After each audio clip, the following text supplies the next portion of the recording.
Hello friends, welcome all of you. नमस्कार दोस्तों, मैं आप सभी का हल्दर क्लासेस उदयपुर के ऑनलाइन प्लेटफॉर्म पर हार्दिक स्वागत है, अभिनंदन करता हूं। आज अपन जो दलहनी फसल की बात करने वाले हैं वो है आपके सामने उड़द ब्लैक ग्राम के बारे में जो है आज की क्लास के अंदर अपन बात करेंगे।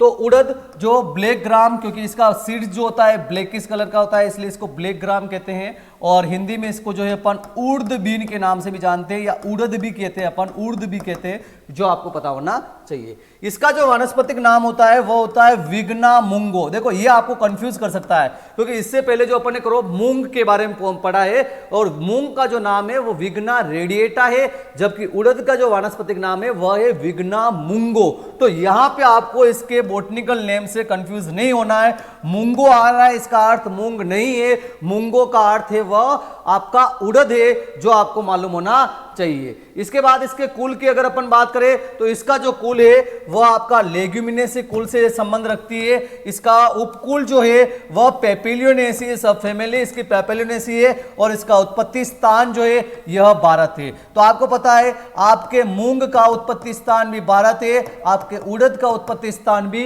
भारत है, आपके कपास का उत्पत्ति स्थान भी भारत है, जो आपको मालूम होना चाहिए। तो उड़द जिसका वानस्पतिक नाम विग्ना मूंगो, जिसका कुल लेग्यूमिनेसी, उपकुल पेपिलियोनेसी, उत्पत्ति स्थान भारत होता है, जो आपको मालूम होना चाहिए। देन नेक्स्ट वन आता है, इसमें प्रोटीन काफी इंपॉर्टेंट है। 24% प्रोटीन जो होती है मूंग के अंदर पाई जाती है, और आपको पता हो तो उड़द के अंदर, तो उड़द के अंदर जो आपकी प्रोटीन होती है वह 24% होती है, और मूंग के अंदर जो प्रोटीन होती है वह आपकी 25% होती है। ये दोनों ही केस आपको पता होना चाहिए। और मूंग की प्रोटीन जो होती है बहुत ज्यादा डाइजेस्टेबल होती है, जो अपन ने पिछली क्लास में देखा, वो भी आपको मालूम होना चाहिए। इसके बाद इसमें अंकुरन जो होता है इपीजियल प्रकार का होता है, क्योंकि मैंने कहा कि खरीफ जो फसलें होती है, खरीफ जो लेग्यूम्स होती है, उसके अंदर मोस्ट ऑफ के अंदर इपीजियल प्रकार का अंकुरन पाया जाता है, ऊपरी भूमिक, जो भी आपको मालूम होना चाहिए। देन इसका पौधा जो होता है C3 होता है, और शॉर्ट डे प्लांट, क्योंकि खरीफ जो प्लांट्स होते हैं मोस्ट ऑफ वह शॉर्ट डे प्लांट की श्रेणी में आते हैं, जो भी आपको मालूम होना चाहिए। ये आपकी उड़द वाली जो फसल है यह स्वपरागित है, और आपका मूंग भी जो है स्वपरागित था, सेल्फ पॉलिनेटेड था, जो आपको पता होना चाहिए। फल प्रकार का जो है इसका फली है या पोड है, यह भी आपको मालूम होना चाहिए, क्योंकि इसका फल जो है फलियों के अंदर इसका निर्माण होता है, जो आपको पता होना चाहिए। High amount of the phosphoric acid found in the black gram, उड़द में फॉस्फोरिक अम्ल पाया जाता है। तो आपको पूछ ले कि भाई कौन सी दलहनी फसल के अंदर जो ये फॉस्फोरिक अम्ल की मात्रा अत्यधिक पाई जाती है, तो इस केस में आपका आंसर जाएगा उड़द, जो आपको मालूम होना चाहिए। देन द नेक्स्ट वन, इसकी कौन कौन सी वेराइटियाज है, किस्में हैं, तो इसमें बहुत सारी किस्में इसकी आ रही है आपके सामने, लेकिन सबसे इंपॉर्टेंट किस्में इसकी कौन सी है, तो T9 कृष्णा, जो इसकी पहली चयनित वैरायटी के रूप में जानी जाती है। ये काफी इंपॉर्टेंट है एग्जाम पॉइंट ऑफ व्यू से, जो आपको पता होना चाहिए। इसके बाद इसकी इंपॉर्टेंट वैरायटी आती है RBU 38 और बरखा।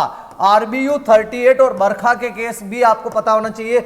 इसके बाद इसकी सबसे इंपॉर्टेंट आती है पंत U19। पंत U19 भी जो है इसकी इंपॉर्टेंट वैरायटी है, जो आपको मालूम होना चाहिए। तो इसकी ये तीन महत्वपूर्ण वैरायटी हैं जिन पर एग्जाम के अंदर अक्सर क्वेश्चन आता है। T9 कृष्णा, RBU 38 बरखा और पंत U19 के बारे में आपको मालूम होना चाहिए। इसके अलावा इसकी PU 31, KU, TAU या IPU, बहुत सारी और भी वैरायटियां हैं। एक सरला नाम की भी वैरायटी है, लेकिन तीन वैरायटियां आपको बेसिकली ध्यान होना बहुत ही जरूरी है। देन नेक्स्ट वन इसके केस में आता है कि ऐसी मर्दा चाहिए इसके कल्टीवेशन के लिए, तो चिकनी दोमट मर्दा क्लेई लोमी सोइल जो होती है उड़द की कल्टीवेशन के लिए बेस्ट मानी गई है। जलवायु की बात करें तो गर्म एवं शुष्क, वार्म एंड ड्राई क्लाइमेट इसको चाहिए। तापमान की बात करें तो इसकी वृद्धि या ग्रोथ के लिए 24 से 32 डिग्री सेंटीग्रेड तापमान जो है इसके लिए अनुकूल माना गया है, फेवरेबल माना गया है। देन इसकी बात करें बुआई के समय की, तो बेसिकली जो उड़द की जो बुआई अपन करते हैं वह खरीफ ऋतु के अंदर करते हैं। कब करते हैं? खरीफ ऋतु के अंदर करते हैं, और खरीफ में इसकी बुआई जून जुलाई में करते हैं। इसके अलावा उड़द की जो बुआई है या उड़द की खेती जो है जायद ऋतु के अंदर भी की जाती है, और जायद में जो है इसकी बुआई जो है मार्च अप्रैल महीने में की जाती है, जो भी आपको मालूम होना चाहिए। देन बीज दर की बात करें तो बीज दर का केस जो है आपने पढ़ा है, मूंग के अंदर जो आपने बीज दर पढ़ा है वही आपका बीज दर का केस उड़द के अंदर भी फॉलो होता है। 15 से 20 किलोग्राम काफी इंपॉर्टेंट है। अगर अपन खरीफ की बात करें तो उसमें 15 किलोग्राम, रबी की बात करें तो उसमें 20 किलोग्राम बीज दर ली जाती है, जो आपके मूंग के अंदर भी आपने पढ़ा है। देन अपन मिक्स्ड क्रॉप की बात करें तो मिश्रित फसल के केस में जो है 8 से 10 किलोग्राम बीज दर ली जाती है, जबकि शुद्ध फसल के केस में 15 से 20 किलोग्राम बीज दर प्रति हेक्टेयर ली जाती है, जो आपको मालूम होना चाहिए। अब बढ़ते हैं अपन इसमें आगे, और नेक्स्ट वन है इसमें कि ज्यामिति कितनी रखेंगे।